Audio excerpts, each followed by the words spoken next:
2025-26ನೇ ಸಾಲಿನ SSLC ಅರ್ಧವಾರ್ಷಿಕ ಪರೀಕ್ಷೆ 16/9/2021 ನಡೆದ ಪ್ರಶ್ನೆ ಪತ್ರಿಕೆಯ ಕೀ ಉತ್ತರಗಳನ್ನು ಇಂದು ನಾವು ನೋಡೋಣ. ಮೊದಲನೇ ಪ್ರಶ್ನೆ, ಬಹು ಆಯ್ಕೆ ಪ್ರಶ್ನೆಗಳು. P of x is equal to 2x cube plus 5x minus 6. ಬಹುಪದೋಕ್ತಿಯ ಮಹತ್ತಮ ಘಾತ ಅಂದರೆ ಏನಂತಂದರೆ ಡಿಗ್ರಿ ಎಷ್ಟು ಹೈಯೆಸ್ಟ್ ಆಗಿರಬೇಕು. ಡಿಗ್ರಿ ಯಾವುದು ಜಾಸ್ತಿ ಆಗಿರುತ್ತೆ ಅದೇ ಮಹತ್ತಮ ಗಾತ್ರ ಆಗಿರುತ್ತೆ. ಇಲ್ಲಿ ಡಿಗ್ರಿ 3 ಹೈಯೆಸ್ಟು ಅಂದರೆ ಎಕ್ಸ್ ಕ್ಯೂಬ್ ಹೈಯೆಸ್ಟ್ ಗಾತ್ರ ಇರೋದ್ರಿಂದ ಮಹತ್ತಮ ಗಾತ್ರ ಎಷ್ಟಾಗಿರುತ್ತೆ? 3 ಆಗಿರುತ್ತೆ. ಇನ್ನು ಎರಡನೇ ಪ್ರಶ್ನೆ, ಎರಡು ಚರಾಕ್ಷರವುಳ್ಳ ರೇಖಾತ್ಮಕ ಸಮೀಕರಣಗಳ ಜೋಡಿಯು a1x plus b1y plus c1 = 0 ಮತ್ತು a2x plus b2y plus c2 = 0 ಇವುಗಳು ಅನನ್ಯ ಪರಿಹಾರವನ್ನು ಹೊಂದಿದ್ದರೆ ಈ ಕೆಳಗಿನವುಗಳಲ್ಲಿ ಸರಿಯಾದ ಸಂಬಂಧ ಯಾವುದು ಅಂತ ಕೇಳಿದ್ದಾರೆ. ಇಲ್ಲಿ 4 ಆಪ್ಷನ್ ಕೊಟ್ಟಿದ್ದಾರೆ. ಅನನ್ಯ ಪರಿಹಾರಗಳನ್ನು ಹೊಂದಿದ್ದಾರೆ ಅಂತ ಕೇಳಿರೋದ್ರಿಂದ a1/a2 is not equal to b1/b2. a1/a2 ಏನಾಗಿರಲ್ಲ, b1/b2ಗೆ ಸಮವಾಗಿರಲ್ಲ. ಆ ಸಂದರ್ಭದಲ್ಲಿ ಅನನ್ಯ ಪರಿಹಾರಗಳು ಹೊಂದಿರುತ್ತದೆ ಅಂತ ಹೇಳ್ಬೋದು. ಇನ್ನು ಮೂರನೇ ಪ್ರಶ್ನೆ, ಈ ಕೆಳಗಿನವುಗಳಲ್ಲಿ ವರ್ಗ ಸಮೀಕರಣವು ಅಂತ ಕೇಳಿದ್ದಾರೆ. ಈ ಕೆಳಗಿನವುಗಳಲ್ಲಿ ವರ್ಗ ಸಮೀಕರಣ ಅಂದರೆ ವರ್ಗ ಸಮೀಕರಣದ ಆದರ್ಶ ರೂಪ ಏನಿದೆ ಅಂತಂದರೆ ax² plus bx plus c. ಆ ರೂಪದಲ್ಲಿರುವಂತಹ ಯಾವ ಆಪ್ಷನ್ ನಮಗೆ ಕಾಣಿಸುತ್ತೆ ಅದು ಸರಿಯಾದ ಉತ್ತರ ಆಗಿರುತ್ತದೆ. ಇಲ್ಲಿ x² - 5x = x² - 5x plus c 6 = 0. ಉತ್ತರ ಸಿ ಸರಿಯಾಗಿರುತ್ತದೆ ಅಂತ ಹೇಳ್ಬೋದು. ಇನ್ನು ನಾಲ್ಕನೇ ಪ್ರಶ್ನೆ, 100, 93, 86 ಈ ಸಮಾಂತರ ಶ್ರೇಣಿಯ ಸಾಮಾನ್ಯ ವ್ಯತ್ಯಾಸವು ಅಂತ ಕೇಳಿದ್ದಾರೆ. ಸೊ 100 ಅನ್ನೋದು a1, 93 a2, 86 a3 ಇದೆ. ಸೊ a2 ಅಲ್ಲಿ a1 ಕಳೆದ್ರೆ ನಮಗೆ ಸಾಮಾನ್ಯ ವ್ಯತ್ಯಾಸ ಸಿಗುತ್ತದೆ. ಸೊ ಈಗ 93ಯಲ್ಲಿ 100 ತೆಗೆದ್ರೆ -7 ನಮಗೆ ಸಿಕ್ಕೋದ್ರಿಂದ ಸಾಮಾನ್ಯ ವ್ಯತ್ಯಾಸ ಏನಾಗಿರುತ್ತದೆ ಅಂದರೆ -7 ಆಗಿರುತ್ತದೆ.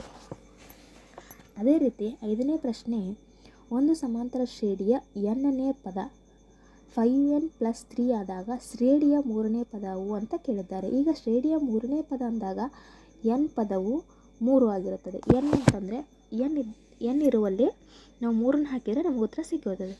5 × 3 ಆಗಿರುತ್ತೆ. 5 n ಇದ್ದಲ್ಲಿ 3 ಹಾಕ್ಕೋಬೇಕು. 5 × 3 + 3 5 3 15 ಪ್ಲಸ್ 3 ಅಂದರೆ 18 ಡಿ ಆಪ್ಷನ್ ಸರಿಯಾಗಿರುತ್ತದೆ.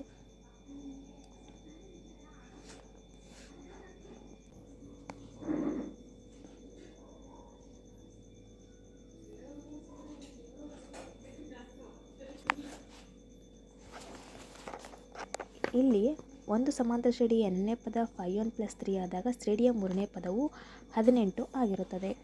ಅದೇ ರೀತಿ ಆರನೇ ಪ್ರಶ್ನೆ, ಚಿತ್ರದಲ್ಲಿ XY ಸಮಾಂತರ BC ಆದರೆ AX/AB ಗೆ ಸಮನಾದದ್ದು ಯಾವುದು ಅಂತ ಕೇಳಿದ್ದಾರೆ. ಇದು ಟೇಲ್ಸ್ನ ಪ್ರಮೇಯಕ್ಕೆ ಸಂಬಂಧಪಟ್ಟಿದ್ದಾಗಿರುತ್ತದೆ. AX/AB ಆದಾಗ ಇಲ್ಲಿ AY/AC ಅನ್ನೋದು ಸರಿಯಾದ ಉತ್ತರವಾಗಿದೆ. ಇನ್ನು ಪ್ರಶ್ನೆ 7ರಲ್ಲಿ P of x ಕೊಟ್ಟಿರುವ ನಕ್ಷೆಯಲ್ಲಿ P of x ಬಹುಪದೋಕ್ತಿಯ ಶೂನ್ಯತೆಗಳ ಸಂಖ್ಯೆ ಅಂತ ಕೇಳಿದ್ದಾರೆ. ಶೂನ್ಯತೆಗಳ ಸಂಖ್ಯೆ ಅಂದರೆ ಏನು ಅಂತಂದರೆ x ಲೈನ್ ಮೇಲೆ ಹಾದು ಹೋಗಿರುವಂತಹ ರೇಖೆಗಳಾಗಿರುತ್ತದೆ. ಇಲ್ಲಿ x ಲೈನ್ನಲ್ಲಿ ಒಂದೇ ಒಂದು ರೇಖೆ ಹಾದು ಹೋಗಿರೋದರಿಂದ B ಆಪ್ಷನ್ನು 1 ಇದರ ಉತ್ತರ ಆಗಿರುತ್ತದೆ. ಇನ್ನು 8ನೇ ಪ್ರಶ್ನೆ, 2x² - k + 1 ಆಫ್ x + 3 = 0 ಈ ವರ್ಗ ಸಮೀಕರಣದ ಒಂದು ಮೂಲವು 1 ಆದರೆ k ಯ ಬೆಲೆ ಏನು ಅಂತ ಕೇಳಿದ್ದಾರೆ. ಸೊ ಇಲ್ಲಿ ಡಿ ಉತ್ತರ ಆಗಿರುತ್ತದೆ 4.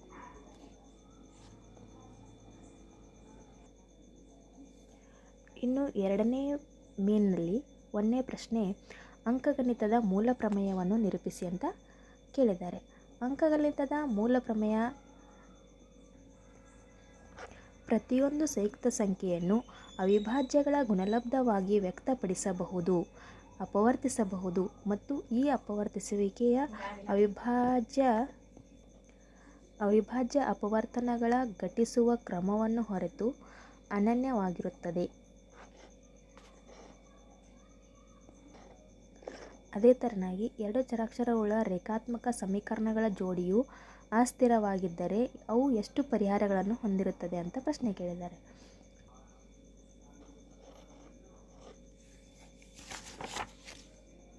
ಎರಡು ಚರಾಕ್ಷರವುಳ್ಳ ರೇಖಾತ್ಮಕ ಸಮೀಕರಣ ಜೋಡಿಗಳು ಅಸ್ಥಿರವಾಗಿದ್ದರೆ ಯಾವುದೇ ಪರಿಹಾರವನ್ನು ಹೊಂದಿರುವುದಿಲ್ಲ. 11ನೇ ಪ್ರಶ್ನೆ, ಮೊದಲ n ಧನ ಪೂರ್ಣಾಂಕಗಳ ಮೊತ್ತವನ್ನು ಕಂಡುಹಿಡಿಯುವ ಸೂತ್ರ. ಇಲ್ಲಿ ಮೊತ್ತ ಅಂತಂದಾಗ ಆಲ್ಮೋಸ್ಟ್ ಆಲ್ವೇಸ್ ಎಸ್ ಎನ್ ಸೂತ್ರನೇ ಆಗಿರುತ್ತದೆ. ಎಸ್ ಎನ್ ಸೂತ್ರ ಏನು ಅಂತಂದರೆ s N is equal to n of n plus 1 divided by 2 or Sn is equal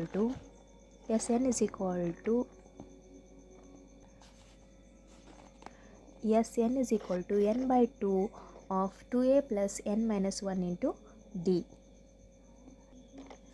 ಇನ್ನು 12ನೇ ಪ್ರಶ್ನೆ, ಬಾಹುಗಳ ಸಂಖ್ಯೆ ಒಂದೇ ಆಗಿರುವ ಎರಡು ಬಹುಭುಜಾಕೃತಿಗಳ ಸಮರೂಪತೆಗೆ ಇರುವ ಎರಡು ನಿಬಂಧನೆಗಳನ್ನು ಬರೆಯಿರಿ ಅಂತ ಹೇಳಿದ್ದಾರೆ. ಎರಡು ನಿಬಂಧನೆಗಳನ್ನು ನೋಡೋಣ.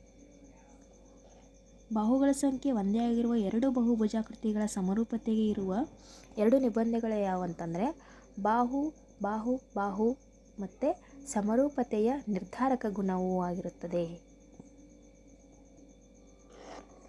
ಇನ್ನು 13ನೇ ಪ್ರಶ್ನೆ, p of f x is equal to 2x square minus 3x plus k ಈ ಬಹುಪದೋಕ್ತಿಯ ಶೂನ್ಯತೆಗಳ ಗುಣಲಬ್ಧವು 3 ಆದರೆ ಕೆಯ ಬೆಲೆಯನ್ನು ಕಂಡುಹಿಡಿ ಅಂತ ಹೇಳಿದ್ದಾರೆ. ಇಲ್ಲಿ ಕೆ ಬೆಲೆ ಅಂತಂದಾಗ p of x is equal to 2x square minus 3x plus k. So a is equal to ಏನಾಗಿರುತ್ತೆ 2 ಆಗಿರುತ್ತೆ, b is equal to -3, c is equal to k. So ಅವರೀಗ ಶೂನ್ಯತೆಗಳ ಗುಣಲಬ್ಧ ಕೊಟ್ಟಿರುವಾಗ ಶೂನ್ಯತೆಗಳ ಗುಣಲಬ್ಧ ಏನು ಅಂತಂದರೆ 3 ಕೊಟ್ಟಿದ್ದಾರೆ. ಶೂನ್ಯತೆಗಳ ಗುಣಲಬ್ಧ 3. So alpha into beta is equal to 3. Alpha into beta ಅಂತಂದರೆ ಸಿ ಬೈ ಎ ಅಂದರೆ 3 ಆಗಿರುತ್ತೆ. ಈಗ ನಮಗೆ ಕೆ ಬೆಲೆ ಕಂಡುಹಿಡಿಬೇಕು. K by 2 is equal to 3 ಆದಾಗ ಕೆ ಬೈ 2 ಅಂದರೆ ಭಾಗಾಕಾರವು 3 ಇಂಟು 2 ಆಗಿರುತ್ತದೆ. K is equal to 3 into 2 ಅಂತಂದರೆ 3 2 6. So k is equal to 6 ಅಂತ ಬರೆಯಬಹುದು.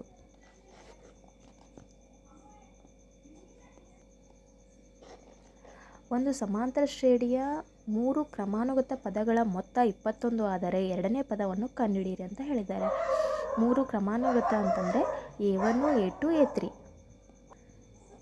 3 ಕ್ರಮಾನುಗತ ಅಂತಂದಾಗ A1 A2 A3 is equal to 21 ಆಗಿರುತ್ತದೆ. A1 ಅಂತಂದರೆ A, ಸೊ A2 ಅಂದರೆ A ಪ್ಲಸ್ ಡಿ, A3 ಅಂದರೆ A plus 2D is equal to 21. ಈಗ 1A 2A 3A 3A ಅಂದರೆ 3A plus 3D is equal to 21 ಆಗಿರುತ್ತೆ.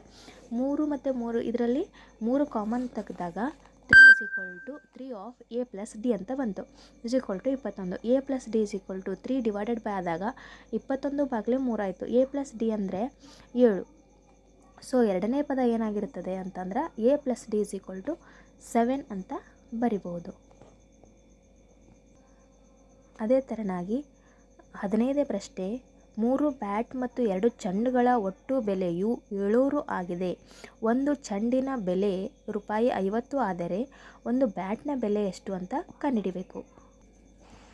ಇಲ್ಲಿ 3 ಬ್ಯಾಟ್ ಅಂದಾಗ ಬ್ಯಾಟನ್ನು X ಅಂತ ತೆಗೆದುಕೊಂಡು ಚೆಂಡುಗಳನ್ನು ವಾಯ್ ಅಂತ ತೆಗೆದುಕೊಂಡ್ರೆ 3 ಬ್ಯಾಟ್ 3x ಆಗಿರುತ್ತದೆ.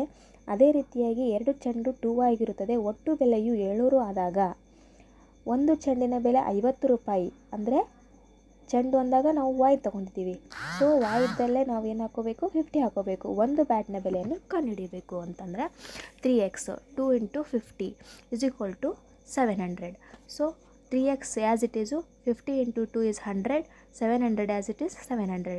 3x ತೊಗೊಂಡ್ರೆ 100ಅನ್ನು ಇಸ್ ಈಕ್ವಲ್ ಟು ಆ ಕಡೆಗೆ ಸೇರಿಸಿದರೆ 700 ಮೈನಸ್ 100 ಆಗಿರುತ್ತದೆ. ಎಕ್ಸ್ ಇಸ್ ಈಕ್ವಲ್ ಟು 600/3 ಆಗಿರುತ್ತದೆ. ಇದನ್ನು 600/3 ಡಿವಿಷನ್ ಮಾಡಿದಾಗ 200 ಅಂದರೆ ಒಂದು ಬ್ಯಾಟಿನ ಬೆಲೆ ಎಷ್ಟಾಗಿರುತ್ತೆ ಈಗ ಅಂತಂದರೆ 200 ಅಂತ ಬರಿಬೋದು. ಇನ್ನು 16ನೇ ಪ್ರಶ್ನೆ, ತ್ರಿಭುಜ ಎ ಬಿ ಸಿ ಸಮಾಂತರ ತ್ರಿಭುಜ ಡಿ ಎಫ್ ಆದರೆ ಎ ಬಿ = 2, ಡಿ = 3 ಮತ್ತು ಬಿ ಸಿ = 4 ಸೆಂಟಿಮೀಟರ್ ಆದರೆ ಇ ಎಫ್ ಅಳತೆಯನ್ನು ಕಂಡುಹಿಡಿಯಿರಿ ಅಂತ ಕೇಳಿದ್ದಾರೆ. ಇಲ್ಲಿ ಥೇಲ್ಸ್ನ ಪ್ರಮೇಯ ಅನ್ವಯ ಆಗುತ್ತದೆ. A B / D = B C / E F. A B = 2 ಕೊಟ್ಟಿರುವಾಗ, ಡಿ = 3 ಕೊಟ್ಟಿರುವಾಗ ಮತ್ತು ಬಿ ಸಿಯನ್ನು 4 ಅಂತ ಕೊಟ್ಟಿದ್ದಾಗ ನಾವು ಇ ಎಫ್ ಅನ್ನು ಕಂಡುಹಿಡಿಬೋದು. ಈಗ ಕ್ರಾಸ್ ಮಲ್ಟಿಪ್ಲಿಕೇಶನ್ ಮಾಡಿದರೆ E F = 3 into E F = 3 into 4 / 2 ಆಗಿರುತ್ತೆ. ಸೊ 3 ಇಂಟು 4 ಎಷ್ಟಾಯಿತು? 12. 4 3 12 ಬಾಗ್ಲೆ 2 2 1 2 6. ಸೊ ಇವಾಗ ನಮಗೆ ಇ ಎಫ್ ಎಷ್ಟು ಸಿಕ್ತು ಅಂತಂದರೆ 6 ಸೆಂಟಿಮೀಟರ್ ಸಿಕ್ತು ಅಂತ. ಅದೇ ರೀತಿ ಈಗ 2 ಅಂಕದ ಪ್ರಶ್ನೆಗಳಿಗೆ ಉತ್ತರಿಸೋಣ. 17ನೇ ಪ್ರಶ್ನೆ, ಸಂಯುಕ್ತ ಸಂಖ್ಯೆ ಎಂದರೇನು? 23 ಮತ್ತು 24 ಇವುಗಳಲ್ಲಿ ಸಂಯುಕ್ತ ಸಂಖ್ಯೆ ಯಾವುದು ಅಂತ ಕೇಳಿದ್ದಾರೆ. ಸೊ ಸಂಯುಕ್ತ ಸಂಖ್ಯೆ 2 ಅಥವಾ 2ಕ್ಕಿಂತ ಹೆಚ್ಚು ಅವಿಭಾಜ್ಯ ಸಂಖ್ಯೆಗಳ ಗುಣಲಬ್ಧವನ್ನಾಗಿ ವ್ಯಕ್ತಪಡಿಸಬಹುದಾದ ಸಂಖ್ಯೆಯನ್ನು ಸಂಯುಕ್ತ ಸಂಖ್ಯೆ ಅನ್ನುತ್ತೇವೆ. ಅಂದರೆ 2 ಅಥವಾ 2ಕ್ಕಿಂತ ಹೆಚ್ಚು ಅವಿಭಾಜ್ಯ ಸಂಖ್ಯೆಗಳ ಗುಣಲಬ್ಧವನ್ನಾಗಿ ವ್ಯಕ್ತಪಡಿಸಬಹುದಾದ ಸಂಖ್ಯೆಗಳು. 23, 24 ಇವುಗಳಲ್ಲಿ ಸಂಯುಕ್ತ ಸಂಖ್ಯೆ ಯಾವುದು ಅಂತಂದರೆ 24. ಅಂದರೆ 24ನ್ನು ನಾವು ಬೇರೆ ಬೇರೆ ಅಂಕಿಗಳಿಂದ ನಾವೇನು ಮಾಡ್ಬೋದು? ಡಿವಿಷನ್ ಮಾಡ್ಬೋದು. 23ನ್ನು 23 ಮಗ್ಗಿಯಲ್ಲಿ ಮಾತ್ರ ನಾವು ಅದನ್ನು ಡಿವಿಸಿಬಲ್ ಮಾಡೋಕ್ಕೆ ಸಾಧ್ಯ. 24ನ್ನು ಬೇರೆ ಬೇರೆ ಮಗ್ಗಿಯಲ್ಲೂ ನಾವು ಸಹ ಅದನ್ನು ಡಿವಿಸಿಬಲ್ ಮಾಡಬಹುದು ಅಂತ. ಆದ್ದರಿಂದ ಅದು 24 ಒಂದು ಸಂಯುಕ್ತ ಸಂಖ್ಯೆಯಾಗಿದೆ. 18ನೇ ಪ್ರಶ್ನೆ, 2 + √5 ಒಂದು ಅಭಾಗಲಬ್ಧ ಸಂಖ್ಯೆ ಎಂದು ಸಾಧಿಸಿ ಅಂತ ಕೇಳಿದ್ದಾರೆ. ಮೊದಲು ಅಭಾಗಲಬ್ಧ ಸಂಖ್ಯೆಯನ್ನು ನಾವು ಸಾಧಿಸಬೇಕಾದರೆ ಊಹೆ ಅಂತ ತಗೊಳ್ಬೇಕು, ಊಹೆ ಅಂತ ಮಾಡಬೇಕು. 2 + √5 ಒಂದು ಭಾಗಲಬ್ಧ ಸಂಖ್ಯೆ ಎಂದು ಊಹಿಸಿಕೊಂಡು 2 + √5 ಅನ್ನು ಪಿ ಕ್ಯೂ ಅಂದರೆ ಇಂಟೀಜರ್, ಕ್ಯೂ ≠ 0, ಪಿ ಮತ್ತು ಕ್ಯೂ = 1 ಆಗಿರುತ್ತೆ ಅಂತ. ಆಮೇಲೆ 2 ಅನ್ನು ಈ ಕಡೆ ಸೇರಿಸಿದಾಗ -2 ಆಗಿರುತ್ತದೆ. ಅದೇ ರೀತಿ √5 = 2p - 2 ಇದು p - 2q / q. p - 2q ಒಂದು ಭಾಗಲಬ್ಧ ಸಂಖ್ಯೆ ಆದರೆ √5 ಒಂದು ಅಭಾಗಲಬ್ಧ ಸಂಖ್ಯೆ. ಇದು ಅಸಾಧ್ಯ. ಆದ್ದರಿಂದ ನಮ್ಮ ಊಹೆ ತಪ್ಪು ಅಂತ ಹೇಳಿ 2 + √5 ಒಂದು ಅಭಾಗಲಬ್ಧ ಸಂಖ್ಯೆ ಅಂತಂದು ನಾವು ಸಾಧಿಸಬಹುದು. ಇನ್ನು ಮುಂದಿನ ಪ್ರಶ್ನೆ, ಕೊಟ್ಟಿರುವ ರೇಖಾತ್ಮಕ ಸಮೀಕರಣಗಳ ಜೋಡಿಯನ್ನು ವರ್ಜಿಸುವ ವಿಧಾನದಿಂದ ಬಿಡಿಸಿ ಅಂತ ಹೇಳಿದ್ದಾರೆ. ವರ್ಜಿಸುವ ವಿಧಾನದಿಂದ ಅಂತ ಬಿಡಿಸಬೇಕು. ಇಲ್ಲಿ ಇಕ್ವೇಷನ್ ಏನು ಕೊಟ್ಟಿದ್ದಾರೆ ಅಂತಂದರೆ 2x + y = 8, 3x - y = 7. ಇದನ್ನು ವರ್ಜಿಸುವ ವಿಧಾನದಿಂದ ನಾವೇನು ಮಾಡಿ ವರ್ಜಿಸುವ ವಿಧಾನ ಅಂತಂದರೆ ಒಂದನೇ ಇಕ್ವೇಷನ್ನು ಮತ್ತು ಎರಡನೇ ಇಕ್ವೇಷನನ್ನು ನಾವೇನು ಮಾಡಬೇಕು ಅಂತಂದರೆ ಕಳೆದಾಗ, ಒಂದನೇ ಇಕ್ವೇಷನ್ನಿಂದ ಎರಡನೇ ಇಕ್ವೇಷನನ್ನು ಕಳೆದಾಗ ನಮಗೆ ಎಷ್ಟು ಸಿಗುತ್ತೆ ಅಂತಂದರೆ, ಒಂದನೇ ಇಕ್ವೇಷನ್ ಏನಿದೆ 2x + y = 8, 3x - y = 7. So ಒಂದನೇ ಇಕ್ವೇಷನಲ್ಲಿ ಎರಡನೇ ಇಕ್ವೇಷನ್ ಕಳೆದಾಗ y ಮತ್ತು -y ಕ್ಯಾನ್ಸಲ್ ಆಗಿರುತ್ತೆ. ಇನ್ನು 2x ಮತ್ತು ಪ್ಲಸ್ 3x ಅಂತಂದರೆ 5x ಆಯಿತು. 8 ಮತ್ತು 7 ಅಂದರೆ 15. x = 15/5 ಆದರೆ x = 3. ಇನ್ನು ಇದನ್ನು ನಾವೇನು ಮಾಡ್ಬೋದು? ಇಕ್ವೇಷನ್ 1ರಲ್ಲಿ ಆದೇಶಿಸಿದಾಗ, ನೀವು ಇಕ್ವೇಷನ್ 1ರಲ್ಲಾದರೂ ಆದೇಶಿಸಬಹುದು, ಇಕ್ವೇಷನ್ 2ರಲ್ಲಾದರೂ ನೀವು ಆದೇಶಿಸಬಹುದು. ಇಕ್ವೇಷನ್ 1ರಲ್ಲಿ ಆದೇಶಿಸಿದಾಗ x ಜಾಗದಲ್ಲಿ ನಾವೇನು ಹಾಕಬೇಕು? ಈಗ 3 ಹಾಕಬೇಕು. 2 + 3 + y = 8 ಆಯಿತು. 2 ಅಂತಂದರೆ 6 + y = 8. y = 8 - 6 ಆದಾಗ y = 2 ಅಂತ ನಾವು ಬರೀಬಹುದು. ಇದು ವರ್ಜಿಸುವ ವಿಧಾನವಾಗಿರುತ್ತದೆ. ಅದರಲ್ಲಿ 19ನೇ ಪ್ರಶ್ನೆಯಲ್ಲಿನೇ ಇನ್ನೊಂದು ಅಥವಾ ಅಂತ ಪ್ರಶ್ನೆ ಕೇಳಿದ್ದಾರೆ. ಏನಂತಂದರೆ a1 / a2, b1 / b2 ಮತ್ತು c1 / c2 ಅನುಪಾತಗಳನ್ನು ಹೋಲಿಸುವ ಮೂಲಕ 9x + 3y + 12 0 ಮತ್ತು 18x + 6y 24 6y + 24 = 0. ರೇಖಾತ್ಮಕ ಸಮೀಕರಣಗಳ ಜೋಡಿಯು ಒಂದು ಬಿಂದುವಿನಲ್ಲಿ ಛೇದಿಸುತ್ತವೆ ಅಥವಾ ಸಮಾಂತರವಾಗಿವೆಯೇ ಆಯ್ಕೆಗೊಂಡಿವೆ ಎಂಬುದನ್ನು ಕಂಡುಹಿಡಿಯಬೇಕು. ಈಗ ಎರಡು ಈಕ್ವೇಷನ್ನು 9x + 3y + 12 ಮತ್ತು 18x + 6y + 24. ಇಲ್ಲಿ a = 9, b = 3, c = 12 ಇದೆ. ಇಲ್ಲಿ a = 18, b = 6, c = 24 ಇದೆ. ಸೊ ಇಲ್ಲಿ a1 a2 ಮಾಡಿದಾಗ 9/18 ಅಂದರೆ 1/2, b1 b2 ಮಾಡಿದಾಗ 3/6 ಅಂದರೆ 1/2, c1 c2 ಮಾಡಿದಾಗ 12/24 ಅಂತಂದರೆ 1/2.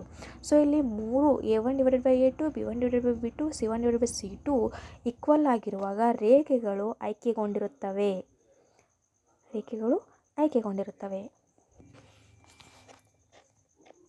20ನೇ ಪ್ರಶ್ನೆ, 1, 5, 9, 13 ಈ ಸಮಾಂತರ ಶ್ರೇಣಿಯ ಪದವು 77 ಆಗಿದೆ ಎಂಬುದನ್ನು ಸೂತ್ರ ಬಳಸಿ ಕಂಡುಹಿಡಿಯಿರಿ ಅಂತ ಹೇಳಿದ್ದಾರೆ.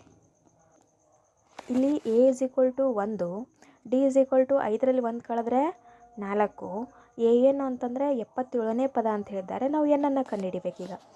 n ಕಂಡುಹಿಡಿಬೇಕಂತಂದರೆ n ಪದ ಕಂಡುಹಿಡಿಯುವ ಸೂತ್ರ ಏನಿದೆ, an = a + n - 1 × d ಇದೆ. ಸೊ an = ನಮಗೆ 27, a = 1, n - 1 × 4. ಸೊ 77 1 ಈ ಕಡೆಗೆ ತೊಗೊಂಡ್ರೆ -1 ಆಗಿರೋದ್ರಿಂದ n - 1 × 4. So n - 1 = 76/4. 4 1s 4 19s. So 4 1 4 19. So n - 1 = 19 ಆಯಿತು. n = 19 + 1 ಆದರೆ n = 20 ಆಗಿರುತ್ತದೆ. ಇಲ್ಲಿ n ಧನಪೂರ್ಣಾಂಕವಾಗಿರೋದರಿಂದ 77 ಸಮಾಂತರ ಶ್ರೇಣಿ ಪದವಾಗಿದೆ ಅಂತ ಹೇಳ್ಬೋದು. ಇಲ್ಲಿ 20ನೇ ಪ್ರಶ್ನೆಯಲ್ಲಿ ಇನ್ನೊಂದು ಪ್ರಶ್ನೆ ಕೊಟ್ಟಿದ್ದಾರೆ. ಒಂದು ಸಮಾಂತರ ಶ್ರೇಣಿಯ ಸಾಮಾನ್ಯ ವ್ಯತ್ಯಾಸ 3 ಆದರೆ ಅದರ 10ನೇ ಪದ 32 ಆಗಿದೆ. ಅಂದರೆ 10ನೇ ಪದ 32 ಆಗಿದೆ. ಹಾಗಾದರೆ ಸಮಾಂತರ ಶ್ರೇಣಿಯ ಮೊದಲನೇ ಪದವನ್ನು ಕಂಡುಹಿಡಿಯಿರಿ ಅಂತಂದರೆ ಇಲ್ಲಿ ಡಿ ಸಾಮಾನ್ಯ ವ್ಯತ್ಯಾಸ ಡಿ ಕೊಟ್ಟಿದ್ದಾರೆ. a10 = 32 ಕೊಟ್ಟಿದ್ದಾರೆ. ಈಗ ಮೊದಲನೇ ಪದ a ಅನ್ನು ನಾವು ಕಂಡುಹಿಡಿಬೇಕು. a ಕಂಡುಹಿಡಿಬೇಕಂದ್ರೆ a10 = 32. a10 ಅಂತಂದರೆ ನಮಗೆ a + 9d = 32 ಆಗಿರುತ್ತೆ. ಸೂತ್ರ ಏನಿದೆ, an = a + n - 1 × d. So D ನಮಗೆ ಆಲ್ರೆಡಿ ಗೊತ್ತಿರೋದ್ರಿಂದ ಡಿ ಅನ್ನು ನಾವು ಇಕ್ವೇಷನಲ್ಲಿ ಸಬ್ಸ್ಟಿಟ್ಯೂಷನ್ ಮಾಡೋಣ. a + 9 × 3 = 32. 9 × 3 ಅಂತಂದರೆ 27. a + 27 = 32 ಆದಾಗ 27 ಈ ಕಡೆ ಸೇರಿಸಿದಾಗ 32 - 27 ಆಗಿರುತ್ತೆ. a = 5 ಅಂತ ಬಂದಿರುತ್ತೆ. 21ನೇ ಪ್ರಶ್ನೆ, ಕೊಟ್ಟಿರುವ ಚಿತ್ರದಲ್ಲಿ DE ಸಮಾಂತರ OQ ಮತ್ತು DF ಸಮಾಂತರ OR ಆಗಿದೆ. ಹಾಗಾದರೆ EF ಸಮಾಂತರ OQR ಎಂದು ತೋರಿಸಿ ಅಂತ ಹೇಳಿದ್ದಾರೆ. ಇಲ್ಲಿ ತ್ರಿಭುಜ PQO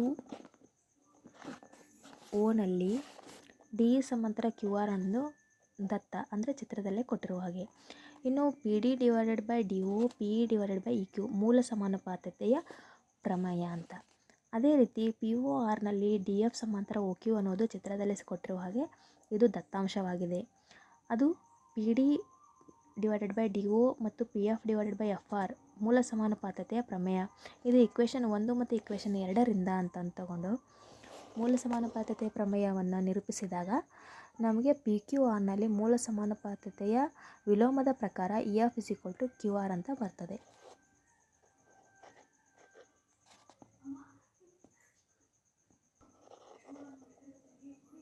ಇನ್ನು 22ನೇ ಪ್ರಶ್ನೆ, ABCಯಲ್ಲಿ DBC ಆಗಿದೆ.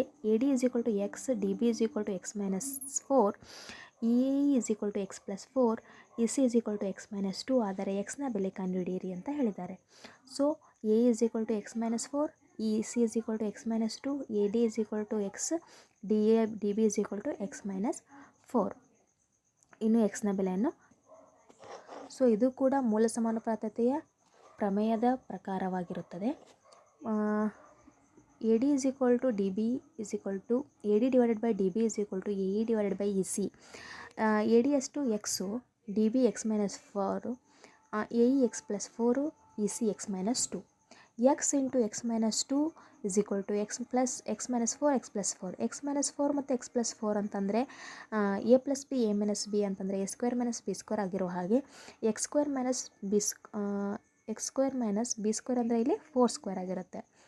X into x x square, x into minus 2x, x into minus 2 is equal to 2x. So x square minus 2x is equal to x square minus 4. ಇಲ್ಲಿ ಎಕ್ಸ್ ಸ್ಕ್ವೇರು ಇಲ್ಲಿ x square cancel ಆದಾಗ minus 2x is equal to minus 16 ಆಗಿರುತ್ತದೆ. 4ದ square ಎಷ್ಟು 16. So x is equal to 16/2 ಆದಾಗ X is equal to 8 ಅಂತ ಬರುತ್ತದೆ.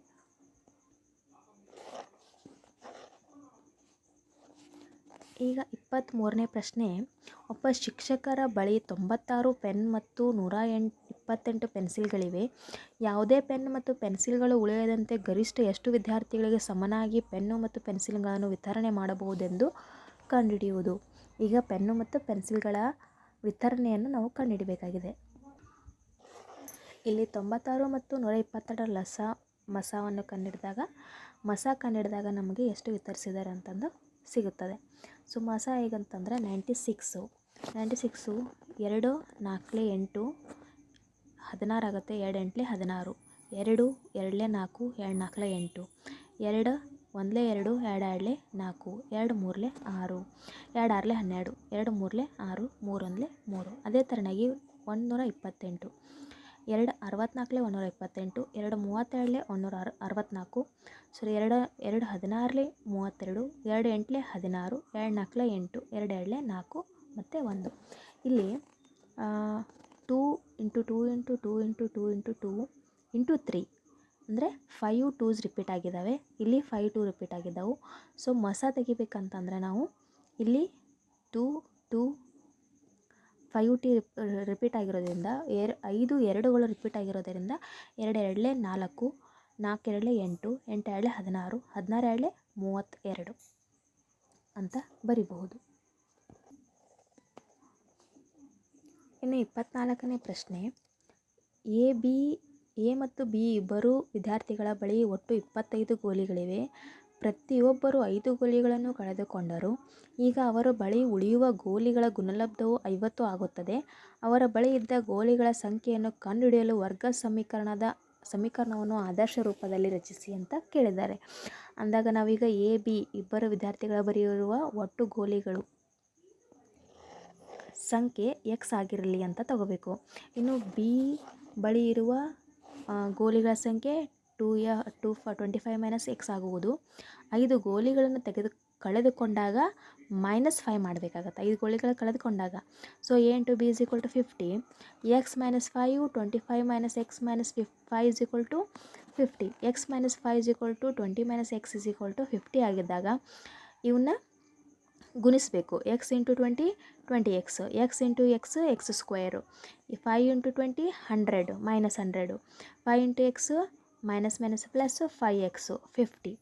So minus x square plus ಇಲ್ಲಿ ಎಕ್ಸ್ ಮತ್ತು 5x ಇದೆ. 20xಲ್ಲಿ 5xನ್ನು ಸೇರಿಸಿದಾಗ 25x ಆಗಿರುತ್ತದೆ.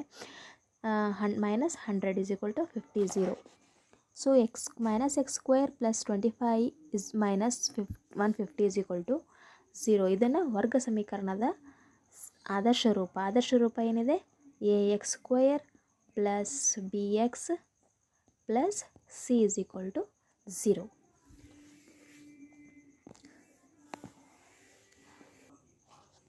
√3 ಒಂದು ಭಾಗಲಬ್ಧ ಸಂಖ್ಯೆ ಎಂದು ಸಾಧಿಸಿ.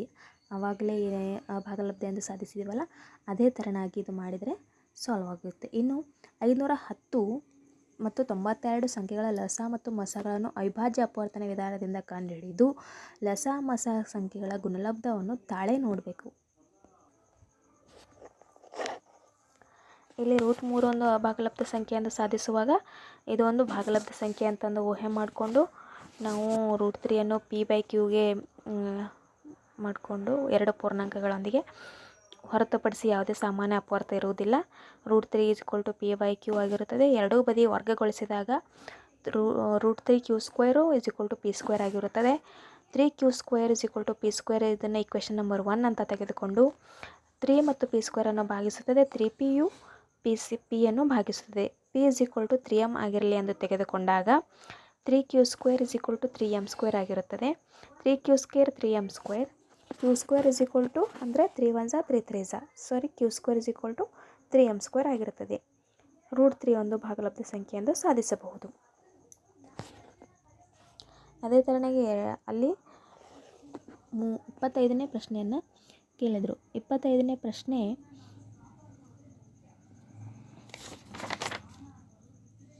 ಐದುನೂರ 10 ಮತ್ತು 92 ಸಂಖ್ಯೆ ಲಸ ಮತ್ತು ಮಸ ಕಂಡುಹಿಡಿಬೇಕಂತಂದಾಗ ಇಲ್ಲಿ ಅವಿಭಾಜ್ಯ ಅಪವರ್ತನವಾಗಿ ನಾವು ಏನು ಮಾಡ್ಬೋದು, ಫಸ್ಟು ಅದನ್ನು ಬರ್ಕೋಬೇಕು. ಅವಿಭಾಜ್ಯ ಅಪವರ್ತನ ಮಾಡಿದಾಗ ಈ ಥರ ಸಿಗುತ್ತೆ. 510 is equal to 2 × 3 × 5 × 17, 2 × 2 × 3 23 is equal to 92 ಆಗಿರುತ್ತದೆ. ಇಲ್ಲಿ ಮಸ ಅಂದರೆ ಎರಡೂದರಲ್ಲಿ ಕಾಮನ್ ಇರೋದಂತ 2, ಓನ್ಲಿ ಮಸ ಒಂದೇ ಇದೆ. ಇನ್ನು ಲಸ ಕಂಡುಹಿಡಿಬೇಕಂದ್ರೆ 2 3 4 6 0 ಎಲ್ಲ ಅಂಶಗಳನ್ನು ನಾವು ಏನು ಮಾಡ್ತೀವಿ, ಇಲ್ಲಿ ಗುಣಿಸ್ತೀವಿ. ಸೊ ಈಗ ತಾಳೆ ನೋಡೋದು ಅಂತಂದರೆ ಎರಡು ಸಂಖ್ಯೆಗಳ ಗುಣಲಬ್ಧ ಅಂತಂದ್ರೆ ಎ ಮತ್ತು ಬಿ. ಇಲ್ಲಿ ಲಸ ಮತ್ತು ಮಸ ಎರಡು ಸಂಖ್ಯೆಗಳ ಗುಣಲಬ್ಧ 510 ಮತ್ತು 92 ಆಗಿರ್ತದೆ.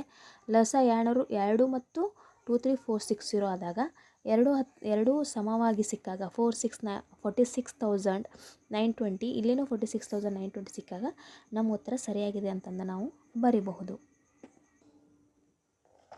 26ನೇ ಪ್ರಶ್ನೆ p of x is equal to x² + 3x + 1 ಈ ಬಹುಪದೋಕ್ತಿಯ ಎರಡು ಶೂನ್ಯತೆಗಳು ಎ ಮತ್ತು ಆಲ್ಫಾ ಮತ್ತು ಬೀಟಾ ಆದರೆ ಕೆಳಗಿನವುಗಳ ಬೆಲೆಯನ್ನು ಕಂಡುಹಿಡಿಯಿರಿ ಅಂತ ಹೇಳ್ಯಾರ.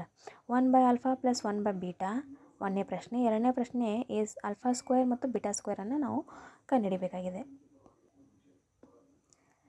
ಇಲ್ಲಿ p of x is equal to x² + 3x + 1 ಕೊಟ್ಟಾಗ ಎ ಇಸ್ ಈಕ್ವಲ್ ಟು 1 ಆಯಿತು, ಬಿ ಇಸ್ ಈಕ್ವಲ್ ಟು 3 ಆಗಿರುತ್ತದೆ, ಸಿ ಇಸ್ ಈಕ್ವಲ್ ಟು 1 ಆಗುತ್ತೆ. So alpha plus beta is equal to ಅಂದರೆ ಶೂನ್ಯತೆಗಳ ಮೊತ್ತದ್ದು -b/a ಆದಾಗ -3/1 ಆಯಿತು. ಅಂದರೆ ಆಲ್ಫಾ ಪ್ಲಸ್ ಬೀಟಾ ಏನಾಯ್ತು, ಈಗ ಶೂನ್ಯತೆಗಳ ಮೊತ್ತ -3 ಆಗಿರುತ್ತದೆ. ಶೂನ್ಯತೆಗಳ ಮೊತ್ತ ಎಷ್ಟಾಯಿತು, -3 ಆಯಿತು. ಸೊ ಆಲ್ಫಾ ಇಂಟು ಬೀಟಾ ಅಂದರೆ ಸಿ/ಎ ಅಂತಂದರೆ ಸಿ 1 ಇದೆ, ಎ 1 ಇದೆ. ಸೊ 1/1 ಅಂತಂದರೆ ನಮಗೆ 1 ಸಿಕ್ತು. ಈಗ ನಾವು ಈಸಿಯಾಗಿ 1ನೇ ಪ್ರಶ್ನೆ ಮತ್ತು 2ನೇ ಪ್ರಶ್ನೆಯನ್ನು ಸಾಲ್ವ್ ಮಾಡ್ಬೋದು. 1/α + 1/β is equal to alpha plus beta divided by alpha into beta. ಇಲ್ಲಿ ಲಸ ತೆಗೆದಿದ್ದಾರೆ. ಆಲ್ಫಾ ಇಂಟು ಬೀಟಾ ಲಸ ಏನಾಗುತ್ತೆ, ಆಲ್ಫಾ ಇಂಟು ಬೀಟಾ ಆಗಿರುತ್ತೆ. Alpha 1 alpha, beta 1 beta, alpha beta into ಇಲ್ಲಿ ಬೀಟಾ ಇದ್ದಾಗ ಇಲ್ಲಿ ಆಲ್ಫಾ ಸಿಗುತ್ತೆ. ಆ ಥರ ಆಲ್ಫಾ ಪ್ಲಸ್ ಬೀಟಾ ಏನು ಸಿಕ್ಕಿದೆ ನಮಗೆ 3, ಸೊ 3 ಬಂತು. ಆಲ್ಫಾ ಇಂಟು ಬೀಟಾ ಅಂದರೆ 1, ಸೊ ಆಲ್ಫಾ ಇದರ ಉತ್ತರ -3 ಆಗಿರುತ್ತದೆ. ಇನ್ನು ಆಲ್ಫಾ ಸ್ಕ್ವೇರ್ ಮತ್ತು ಬೀಟಾ ಸ್ಕ್ವೇರ್ ಅಂತಂದರೆ alpha plus beta square -2 alpha beta ಅಂತಂದಾಗ ಆಲ್ಫಾ ಪ್ಲಸ್ ಬೀಟಾ ಸ್ಕ್ವೇರ್ ಅಂತಂದರೆ ನಮಗೇನು ಸಿಕ್ಕಿದೆ, -3 ಸ್ಕ್ವೇರ್ ಸಿಕ್ಕಿದೆ. ಆಲ್ಫಾ ಇಂಟು ಬೀಟಾ ಅಂತಂದಾಗ 2 ಇಂಟು ಆಲ್ಫಾ ಇಂಟು ಬೀಟಾ ಅಂದರೆ 1. ಮತ್ತು 3ರ ವರ್ಗ ಎಷ್ಟು, 9, 2 1 2, ಉತ್ತರ ಸರಿಯಾದ ಉತ್ತರ 7 ಆಗಿರುತ್ತದೆ. ಅದೇ 26ನೇ ಪ್ರಶ್ನೆಯಲ್ಲಿ ಇನ್ನೊಂದು ಪ್ರಶ್ನೆ ಅಥವಾ ಅಂತ ಕೇಳಿರೋ ಪ್ರಶ್ನೆ ಏನಿದೆ ಅಂತಂದರೆ p of x is equal to 2x² - 6x + k ಈ ಬಹುಪದೋಕ್ತಿಯ ಒಂದು ಶೂನ್ಯತೆಯು ಇನ್ನೊಂದು ಶೂನ್ಯತೆ 2ರಷ್ಟು ಆದಾಗ ಕೆ ಬೆಲೆಯನ್ನು ಕಂಡುಹಿಡಿ ಅಂತ ಕೇಳಿದ್ದಾರೆ. ಸೊ ಇಲ್ಲಿ ಒಂದು ಶೂನ್ಯತೆ ಏನು ಆಲ್ಫಾ ಆಗಿರುತ್ತೆ, ಇನ್ನೊಂದು ಶೂನ್ಯತೆ ಬೀಟಾ ಆಗಿರುತ್ತೆ. ಅವರು ಒಂದು ಶೂನ್ಯತೆಯು ಇನ್ನೊಂದು ಶೂನ್ಯತೆ 2ರಷ್ಟಾಗಿರುತ್ತದೆ ಅಂದಾಗ 2 ಆಲ್ಫಾ ಆಯಿತು. ಸೊ ಪಿ ಆಫ್ ಎಕ್ಸ್ ಏನಾಯ್ತು, ಈಗ ನಮಗೆ ಏನು ಕೊಟ್ಟಿದ್ದಾರೆ, 2x² - 6x + k ಅಂತ ಕೊಟ್ಟಿದ್ದಾರೆ. ಎ ಇಸ್ ಈಕ್ವಲ್ ಟು 2 ಆಗಿತ್ತು, ಬಿ ಇಸ್ ಈಕ್ವಲ್ ಟು -6 ಆದಾಗ C is equal to K ಆಯಿತು. So alpha into beta is equal to b - b/a ಅಂತಂದರೆ -6/2 ಅಂದರೆ 3 ಆಲ್ಫಾ ಇಸ್ ಈಕ್ವಲ್ ಟು 3 ಆದಾಗ ಆಲ್ಫಾ ಇಸ್ ಈಕ್ವಲ್ ಟು 1 ಆಗಿರುತ್ತದೆ. ಅದೇ ಥರನಾಗಿ alpha into beta is equal to c/a ಆಯಿತು. ಈಗ ಬೀಟಾ ಏನಿದೆ ನಮಗೆ 2 ಆಲ್ಫಾ ಆಯಿತು. Alpha into 2 alpha k/2. Alpha ಎಷ್ಟು ಸಿಕ್ಕಿದೆ 1, ಸೊ 1 ಆಲ್ಫಾ ಇದ್ದಲ್ಲೇ ನಾವು 1ಅನ್ನು ಸಬ್ಸ್ಟಿಟ್ಯೂಷನ್ ಮಾಡಿದರೆ k/2. ಸೊ k = 2 × 2 ಆದರೆ 4 ಆಗಿರುತ್ತದೆ.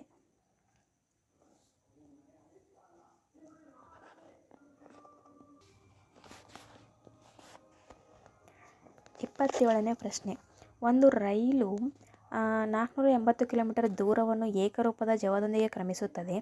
ಅದರ ಜವವು 10 km/h ಆದಾಗ ಅಷ್ಟೇ ದೂರವನ್ನು ಕ್ರಮಿಸಲು 4 ಗಂಟೆ ಕಡಿಮೆ ತೆಗೆದುಕೊಳ್ಳುತ್ತದೆ. ಹಾಗಾದರೆ ರೈಲಿನ ಜವವನ್ನು ಕಂಡುಹಿಡಿಯಿರಿ ಅಂತ ಕೇಳಿದ್ದಾರೆ.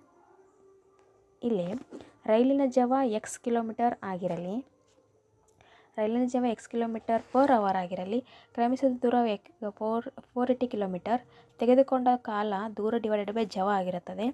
t = 480/x. ಇದನ್ನು ಇಕ್ವೇಷನ್ ನಂಬರ್ 1 ಅಂತ ತೆಗೆದುಕೊಳ್ಬೇಕು. ಅದರ ಜವವು 10 km/h ಅಧಿಕವಾದಾಗ ತೆಗೆದುಕೊಂಡ ಕಾಲ 480x + 10 ಆಗಿರುತ್ತದೆ. ಕಡಿಮೆ ಸಮಯ ಎಷ್ಟು? 4 ಗಂಟೆ ಕಡಿಮೆ ಸಮಯ. ಇನ್ನು 1ನೇ ಇಕ್ವೇಷನ್ ಅಲ್ಲಿ 2ನೇ ಇಕ್ವೇಷನ್ ಕಳೆದಾಗ ಉತ್ತರ 4 ಸಿಗುತ್ತದೆ ಅಂತ. 1ನೇ ಇಕ್ವೇಷನ್ ಏನಿದೆ ನಮ್ಮದು ಅಂತಂದರೆ 480/x ಇದೆ. ಸೊ 480/x + 10 ಅಂತಂದರೆ = 4. ಇದನ್ನು ಕ್ರಾಸ್ ಮಲ್ಟಿಪ್ಲಿಕೇಶನ್ ಮಾಡಿದಾಗ ಈ ಥರ ಆಗಿರುತ್ತೆ. ಕ್ರಾಸ್ ಮಲ್ಟಿಪ್ಲಿಕೇಶನ್ ಮಾಡಬೇಕು. 480 × x + 10 ಮತ್ತು 480x ಡಿವೈಡೆಡ್ ಬೈ ಇದನ್ನು ಲಸ ಮಾಡಿಕೊಂಡಾಗ x10 ಇಲ್ಲಿ x10 ಮಾಡ್ಕೋಬೇಕು.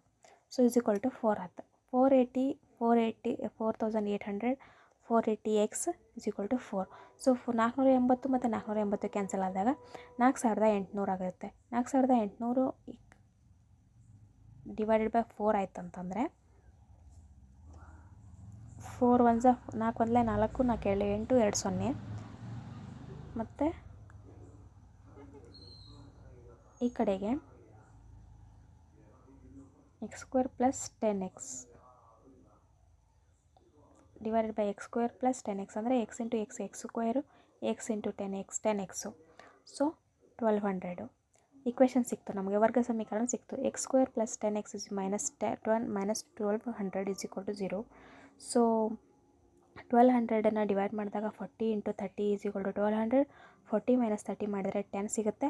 ಸೊ ಹಂಗಾಗಿ ನಾವು ಇದನ್ನು ಡಿವೈಡ್ ಮಾಡಿಕೊಂಡು x × x + 40 -30 × -30 of x + 40. So x + 40 ಮತ್ತು x - 30 ಇಲ್ಲಿ 2 ಶೂನ್ಯತೆಗಳು ಸಿಗ್ತಾವೆ.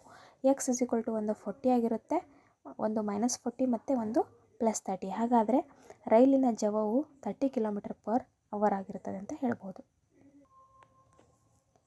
ಇಲ್ಲಿ ಒಂದು ಲಂಬಕೋನ ತ್ರಿಭುಜ ಎತ್ತರವು ಅದರ ಪಾದಕ್ಕಿಂತ 7 ಸೆಂಟಿಮೀಟರ್ ಕಡಿಮೆ ಇದೆ. ಅದರ ವಿಕರ್ಣದ ಉದ್ದವು 13 ಆದರೆ ಉಳಿದೆರಡು ಬಾಹುಗಳ ಉದ್ದ ಕಂಡುಹಿಡಿಯಿರಿ. ಇದು ಕ್ವಶನಲ್ಲಿ ಸ್ಟೇಟ್ಮೆಂಟ್ ನೋಡಿದರೆ ಆಲ್ರೆಡಿ ಪೈಥಾಗೋರಸ್ ಥಿಯರಮನ್ನು ಅಲ್ಲಿ ಅಪ್ಲೈ ಮಾಡಿಕೊಂಡು ನಾವು ಮಾಡಬೇಕಂತ ಸರಳವಾಗಿ ತಿಳಿಯುತ್ತದೆ. ಪಾದ ಮತ್ತು ಎತ್ತರಗಳ ಕ್ರಮವಾಗಿ x - 7 ಸೆಂಟಿಮೀಟರ್ ಆಗಿರಲಿ. ಸೊ ಲಂಬಕೋನ ತ್ರಿಭುಜ ಪೈಥಾಗೋರಸ್ನ ಪ್ರಮೇಯ ಏನೈತಿ? AB² + BC² = AC² ಇದ್ದಾಗ ಎರಡು ಬಾಹುಗಳ ಅಳತೆ x - 7 ಮತ್ತು x² = 13². ಸೊ a + b² ಇದಕ್ಕೆ a + b² ಸೂತ್ರ ಅಪ್ಲೈ ಮಾಡ್ಕೋಬೇಕು. ಇಲ್ಲಿ x² ಉಳಿತು. 13ರ ವರ್ಗ 169 ಆಗಿರುತ್ತದೆ. x² 7ರ ವರ್ಗ 49, 2 7 14x x² as it Yesu -69 169 2x² -14x -20 x² -7x. ಇಲ್ಲಿ ಎರಡನ್ನು ಕಾಮನ್ ತೆಗೆದಾಗ 2x² 7 -60 ಬರುತ್ತೆ. ಸರಿ, ನೆಕ್ಸ್ಟು 60ನ ಡಿವೈಡೇಷನ್ ಮಾಡ್ಕೊಂಡಾಗ 12 ಇಲ್ಲೇ 60, 12ರಲ್ಲಿ 5 ತೆಗೆದ್ರೆ 7, 12ರಲ್ಲಿ 5 ತೆಗೆದ್ರೆ 7. ಈಗ x² - 12x = x + 5x - 60 x × x of x - 12. ಎಕ್ಸನ್ನು common ತೆಗೆದಾಗ x - 12 ಉಳಿಯುತ್ತದೆ. ಇಲ್ಲಿ 5ನ ಹೊರಗೆ ತೆಗೆದಾಗ x - 12 ಉಳಿಯುತ್ತದೆ. x - 12 = x + 5. x - ಅಂದರೆ ಒಂದು x +12 ಆಗುತ್ತೆ, ಇನ್ನೊಂದು x -5 ಆಗುತ್ತೆ. ಸೊ ನಾವು x +12 ಕನ್ಸಿಡರೇಷನ್ ಮಾಡಿದಾಗ ಪಾದ x = 12 ಆದಾಗ ಎತ್ತರ x - 7 ಅಂದಾಗ 12 - 7 = 5 ಸೆಂಟಿಮೀಟರ್ ಬರುತ್ತೆ. ಇನ್ನು 28ನೇ ಪ್ರಶ್ನೆ, ಎಕ್ಸ್ ಸ್ಕ್ವೇರ್ ಪ್ಲಸ್ 7x+12 ವರ್ಗ ಸಮೀಕರಣದ ಶೋಧಕವನ್ನು ಕಂಡುಹಿಡಿಯಿರಿ. ಈ ಸಮೀಕರಣದ ವಾಸ್ತವ ಮೂಲಗಳು ಹೊಂದಿದ್ದರೆ ಅವುಗಳನ್ನು ಕಂಡುಹಿಡಿಯಿರಿ ಅಂತ ಕೇಳ್ಯಾರ. ಶೋಧಕವನ್ನು ಕಂಡುಹಿಡಿದು ಹೆಂಗೆ ಕಂಡುಹಿಡಿತೀರಿ?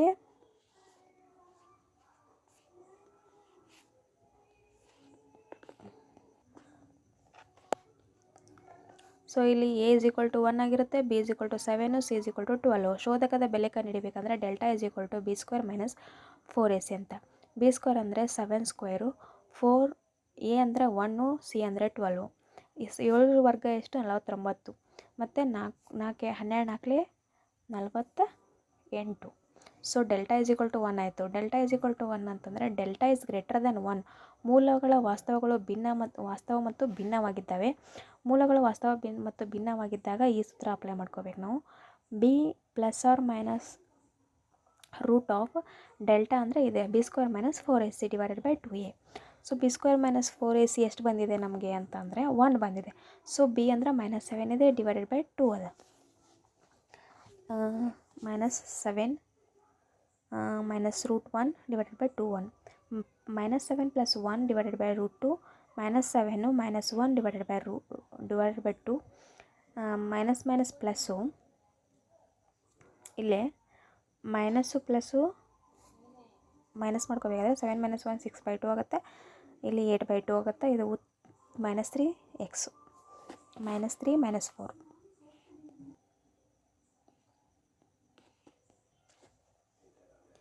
29ನೇದು, 5 ವರ್ಷಗಳ ಬಳಿಕ ಎನ ವಯಸ್ಸು ಅವರ ಮಗನ ವಯಸ್ಸಿನ 3ರಷ್ಟು ಆಗುತ್ತದೆ.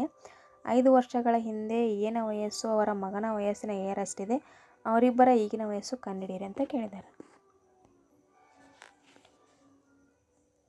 ಎನ ವಯಸ್ಸು x ಆಗಿರಲಿ, ಮಗನ ವಯಸ್ಸು y ಆಗಿರಲಿ. 5 ವರ್ಷಗಳ ಬಳಿಕ ಅಂತಂದ್ರೆ ಮುಂದೆ 5 ವರ್ಷ ಅಂದರೆ x + 5. ಅದೇ ರೀತಿಯಾಗಿ ಮಗನ ವಯಸ್ಸು 3y + 5 ಆಗಿರುತ್ತೆ. x + 5 3y + 15. ಇದನ್ನು ಸಮೀಕರಣಗೊಳಿಸಿದಾಗ x + 5 - 3y = 15 ಆಗಿರುತ್ತದೆ. ಇದನ್ನು 15 - 5 ಅಂತಂದರೆ 10. ಇದು ಇಕ್ವೇಷನ್ ನಂಬರ್ 1 ಆಗಿರುತ್ತದೆ.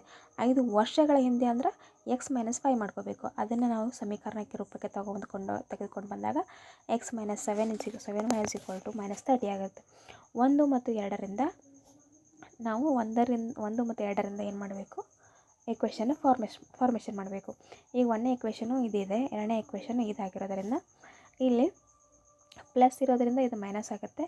ಮೈನಸ್ ಇದು plus plus. So x cancel ಆದಾಗ 3y ಒಳಗೆ -7 ಅಂದರೆ +7 ಆಯಿತು. ಮೈನಸ್ಸು ಪ್ಲಸ್ಸು ಮೈನಸ್ ಮಾಡಿದಾಗ 4y = ಇಲ್ಲಿ +10 30 ಅಂತಂದರೆ 40 ಆಯಿತು. ಸೊ 40/4 = 10. yನ ಬೆಲೆಯನ್ನು ಸಮೀಕರಣ 1ರಲ್ಲಿ ಆದೇಶಿಸಿದಾಗ x - 3y = 10. 1ನೇ ಸಮೀಕರಣಕ್ಕೆ ಹಾಕಿದಾಗ ಏನಾಗುತ್ತೆ? x - 3y = 10 ಆಗುತ್ತೆ. y ಎಷ್ಟು ಸಿಕ್ಕಿದೆ ನಮಗೆ? 10 ಸಿಕ್ಕಿದೆ. ಸೊ x = 3 of 10 = 10 ಆಗುತ್ತೆ.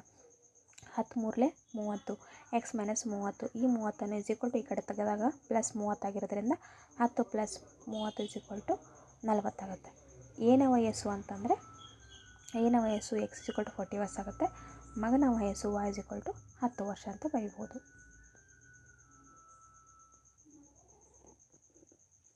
ಇನ್ನು 30ನೇ ಪ್ರಶ್ನೆ, 5ರಿಂದ ಭಾಗಿಸಿದಾಗ 1ನ್ನು ಶೇಷವಾಗಿ ಹೊಂದಿರುವ 1 ಮತ್ತು 100ರ ನಡುವಿನ ವ್ಯತ್ಯಾಸ. ಎಲ್ಲ ಪೂರ್ಣಾಂಕಗಳ ಮೊತ್ತವನ್ನು ಸೂತ್ರವನ್ನು ಉಪಯೋಗಿಸಿ ಕಂಡುಹಿಡಿಯಿರಿ ಅಂತ ಕೇಳಿದ್ದಾರೆ. ಇಲ್ಲಿ 5ರಿಂದ ಭಾಗಿಸಿದಾಗ ಅಂತಂದರೆ ಶೇಷ 1 ಬರಬೇಕು ಅಂತಂದರೆ ಎಲ್ಲವೂ ಸಮಸಂಖ್ಯೆ ಆಗಿರುತ್ತದೆ. ಹೌದಾ? ಅಂದರೆ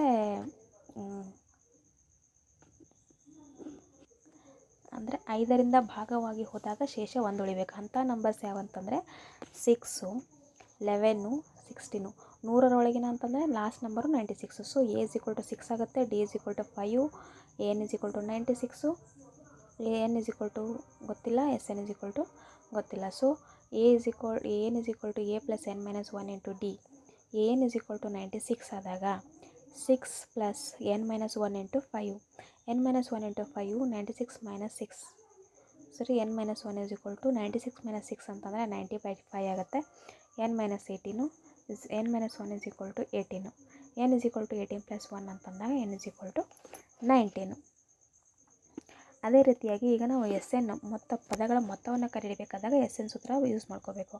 S N is equal to n/2 A plus A N ಅಂತಂದಾಗ S 19 is equal to 19/2 6 plus 96. So 2 ಒಂದಲೇ 2 4 8 2 8 16 51 ಆಗುತ್ತೆ. ಇದಕ್ಕೆ 2 ಕೂಡಿಸಿ ನಾವು ಕಡ್ತಾ ಹೊಡೆದಾಗ 2 ಒಂದಲೇ 2 51. ಸೊ 19 × 51 961 ಆಗಿರುತ್ತದೆ.